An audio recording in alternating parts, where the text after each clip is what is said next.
Hi guys, so I have a adapter here. I want to be use this on the Samsung S9. Would be show you how to use the DeX model picture. What do you know?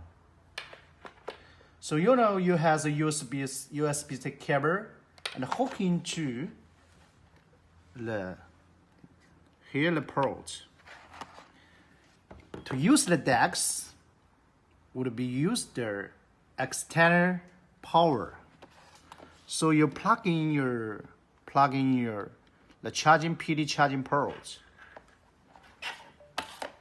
After you're plugging, you will plug in the HDMI. See, come to up here. Here is Samsung DeX is available. Switch to the Samsung DeX model. See on the screen, the Samsung DeX is successful.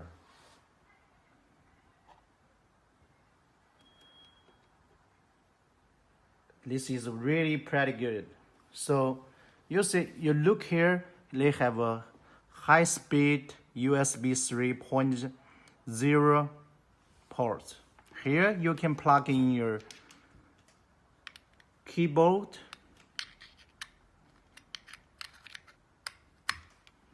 and your mouse.